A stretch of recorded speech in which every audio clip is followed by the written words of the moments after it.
नमस्कार दोस्तों, आप सबका स्वागत है आपके अपने YouTube चैनल पर।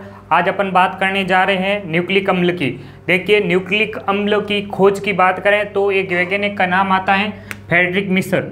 इस फ्रेडरिक मिश्र ने मवाद कोशिकाओं के अंदर न्यूक्लिक अम्ल की खोज की तथा इसका नाम न्यूक्लिन दिया। यानी फ्रेडरिक मिश्र ने जो न्यूक्लिक अम्ल का नाम दिया था वह न्यूक्लिन दिया था, जबकि इसको न्यूक्लिक कहने वाला वैज्ञानिक था अल्टमान। यानी न्यूक्लिक को न्यूक्लिक कहने वाला वैज्ञानिक कौन था? अल्टमान। अब देखिए, ये न्यूक्लिक अम्ल पॉलीन्यूक्लियोटाइड्स होते हैं, यानी ये न्यूक्लियोटाइड्स के बहुलक होते हैं। और ये न्यूक्लिक अम्ल दो प्रकार के होते हैं, एक तो है आपके डीएनए और दूसरा है आपका आरएनए। डीएनए मुख्यतः केंद्र के अंदर पाया जाता है गुणसूत्रों के साथ, जबकि आरएनए कोशिका द्रव्य तथा राइबोसोम, तारकाएं आदि में पाया जाता है। जबकि डीएनए केंद्र के अलावा यह हरित लवक और माइटोकॉन्ड्रिया के अंदर पाया जाता है। अब देखिए, इसके अंदर मुख्यतः फॉस्फेट जो कि फॉस्फोरिक एसिड के रूप में पाया जाता है H3PO4 के रूप में, जबकि पेंटो शर्करा वो जो इसके अंदर पेंटोज शर्करा होती हैं और इसके अंदर नाइट्रोजनी क्षारक पाया जाता है। देखिए, शर्करा इसके अंदर दो प्रकार की होती हैं, एक तो राइबोज शर्करा, और दूसरी है आपके डीऑक्सी राइबोज शर्करा।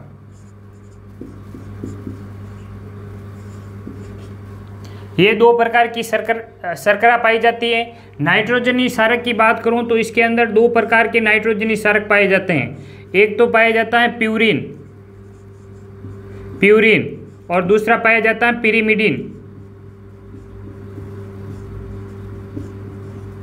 पिरिमिडिन। देखिए, प्यूरिन ये दोहरी वलय के होते हैं, जबकि प्यूरिन दोहरी वलय का होता है, जबकि पिरिमिडिन एकल वलय के होते हैं।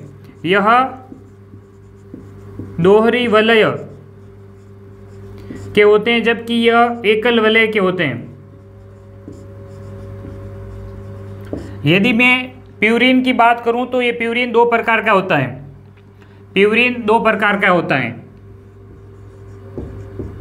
देखिए, प्यूरिन के अंदर एक तो है आपके एडिनिन, जिसे ए से प्रदर्शित किया जाता है, एडिनिन,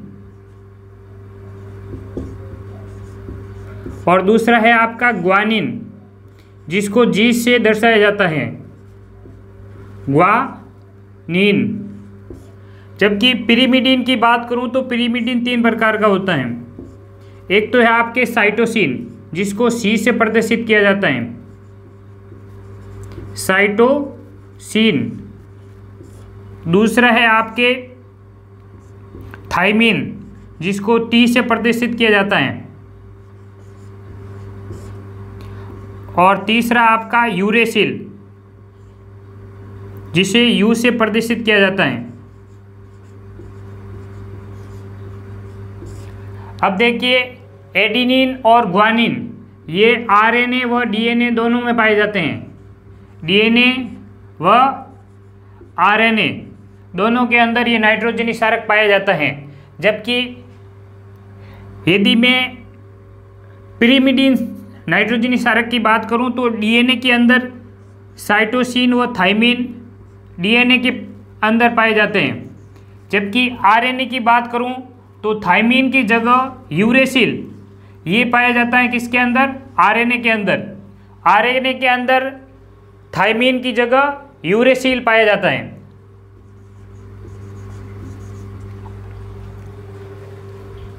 ये तो हो गई आपके न्यूक्लिक अम्ल की मुख्य बातें।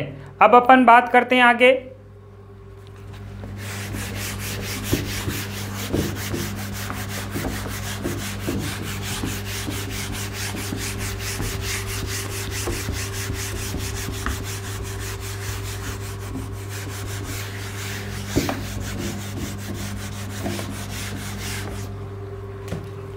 देखिए,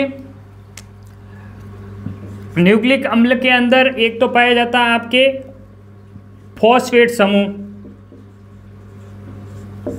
और दूसरा पाया जाता है पेंटोज शर्करा,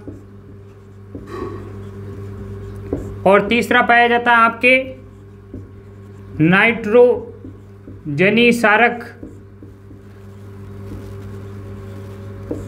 अब देखिए, पेंटोज शर्करा व फॉस्फेट के मध्य जो एक बॉन्ड पाया जाता है उसे अपन कहते हैं फॉस्फोडाइएस्टर बंध। फॉस्फोडाइएस्टर बंध यानी फॉस्फेट व पेंटोज शर्करा के मध्य जो बंध पाया जाता है उसे अपन बोलते हैं फॉस्फोडाइएस्टर बंध, जबकि शर्करा व नाइट्रोजनी क्षारक के मध्य जो बंध पाया जाता है उसे बोलते हैं अपन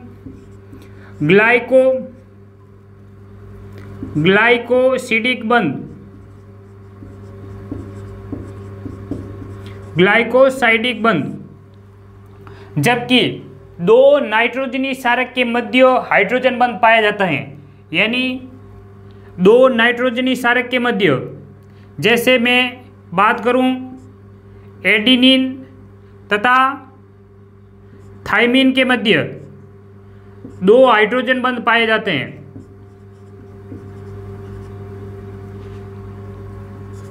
दो हाइड्रोजन बंध पाए जाते हैं, जबकि ग्वानिन तथा साइटोसिन के मध्य 3 हाइड्रोजन बंध पाए जाते हैं। यह पिछली बार LDC 2018 वाले क्वेश्चन पेपर में एक क्वेश्चन आया हुआ था कि दो नाइट्रोजनी क्षारक एडिनिन तथा थाइमिन के मध्य कौन सा बंध पाया जाता है, तो उसके मध्य 2 हाइड्रोजन बंध पाए जाते हैं, जबकि ग्वानिन व साइटोसिन के मध्य 3 हाइड्रोजन बंध पाए जाते हैं। अब इसके बाद अपन बात करें तो देखिए, जो DNA की द्विकुंडली संरचना है वह, या द्विकुंडली संरचना की जो थ्योरी है वह दी थी वॉटसन तथा क्रिक ने।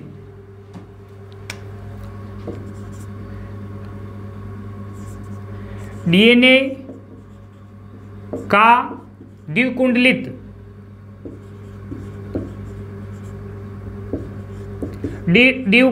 सिद्धांत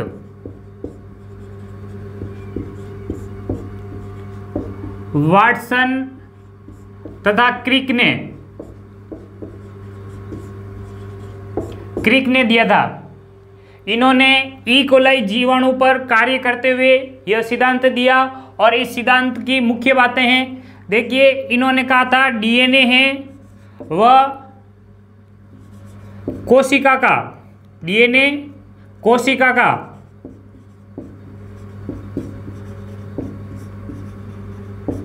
DNA कोशिका का सबसे बड़ा अणु है।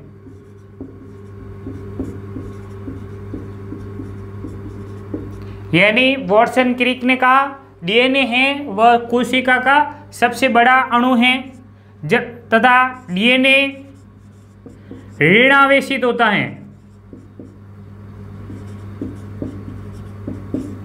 यह भी LDC क्वेश्चन में आया हुआ है। DNA होता है ऋणावेशित, धनावेशित, ऐसे करके 4 ऑप्शन था, जिसमें आंसर होगा DNA कैसा होता है, ऋणावेशित होता है।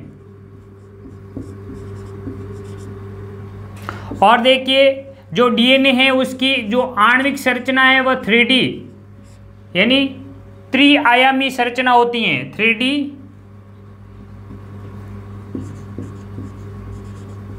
संरचना होती हैं, और DNA के जो दोनों धागे हैं ये एक दूसरे के प्रति समांतर होते हैं, एक दूसरे की प्रति समांतर होती हैं।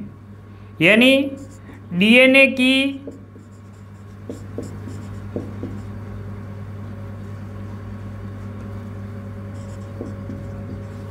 दोनों श्रृंखलाएं एक दूसरे के प्रति समांतर होती हैं, प्रति समानांतर होती हैं। यानी एक सिरा यदि मैं डीएनए की संरचना की बात करूं तो डीएनए की संरचना देखिए द्विकुंडलित होती है।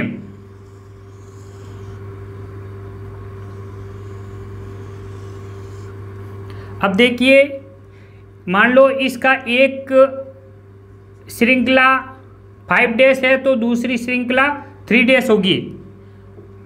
ठीक इसी प्रकार यहाँ विपरीत 5' तो दूसरी होगी 3'। यानी एक श्रृंखला 5' है तो दूसरी कौन सी होगी 3'। और अब देखिए डीएनए की जो एक लूप होता है उसके अंदर 10 न्यूक्लियोटाइड्स पाए जाते हैं।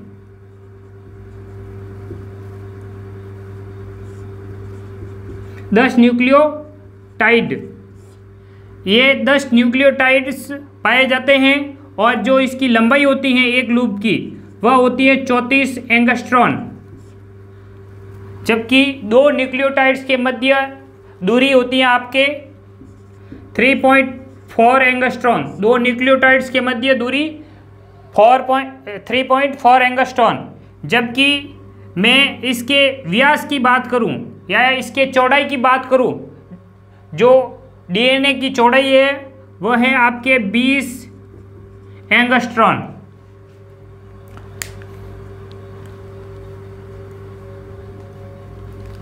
इसके बाद अपन यदि आगे बात करते हैं तो देखिए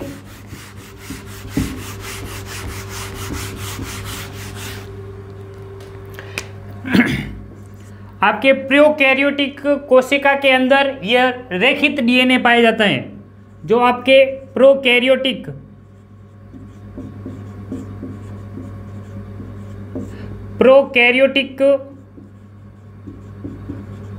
कोशिका के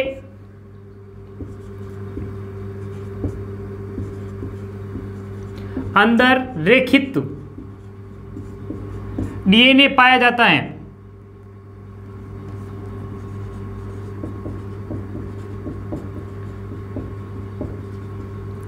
जिसे अपन कहते हैं न्यूक्लियोइड।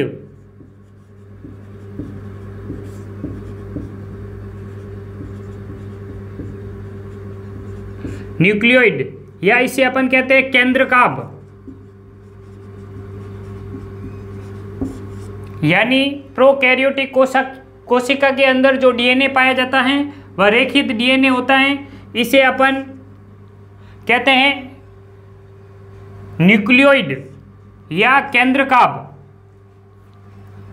अब देखिए यूकैरियोटिक के अंदर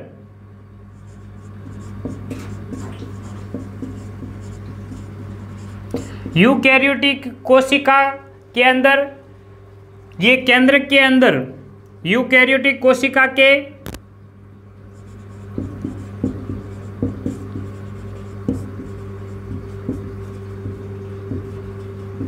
यूकैरियोटिक कोशिका के अंदर यह गुणसूत्र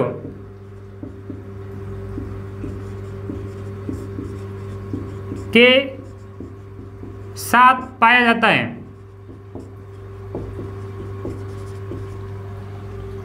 और देखिए जीवाणुओं का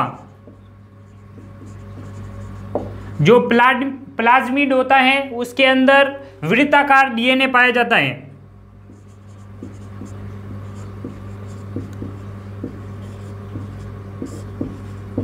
जीवाणुओं के प्लाज्मिड में वृत्ताकार डीएनए पाया जाता है। और डीएनए यूकैरियोटिक कोशिका के अंदर गुणसूत्रों के साथ पाया जाता है। और यह हरित लवक व माइटोकॉन्ड्रिया के अंदर भी पाया जाता है।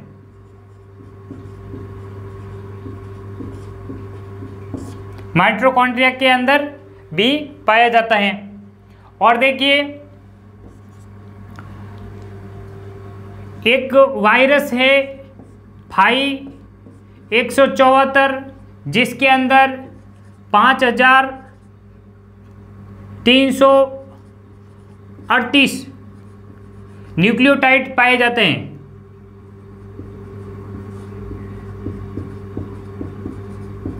5338 न्यूक्लियोटाइड पाए जाते हैं, जबकि ई कोलाई जीवाणु के अंदर मैं बात करूं, ई कोलाई जीवाणु के अंदर ये 4.6 इंटू 10⁶ न्यूक्लियोटाइड्स पाए जाते हैं। यानी ई कोलाई जीवाणु के अंदर अपन न्यूक्लियोटाइड्स की बात करें तो 4.6 इंटू 10⁶ न्यूक्लियोटाइड पाए जाते हैं। अब देखिए एक क्वेश्चन बनता है न्यूक्लियोसाइड और न्यूक्लियोटाइड।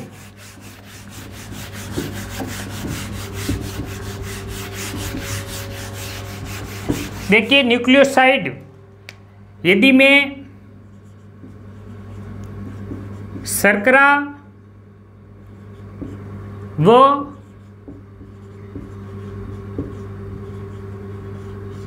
नाइट्रोजनी क्षारक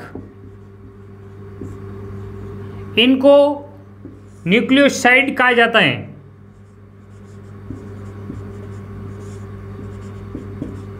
न्यूक्लियोसाइड कहा जाता है। जबकि यदि मैं शर्करा और नाइट्रोजन के साथ या मैं न्यूक्लियोसाइड के साथ फॉस्फेट समूह जोड़ दूं तो अपन अब इसे न्यूक्लियोटाइड कहते हैं। न्यूक्लियोटाइड कहते हैं। यानी शर्करा व नाइट्रोजनी क्षारक को न्यूक्लियोसाइड, जबकि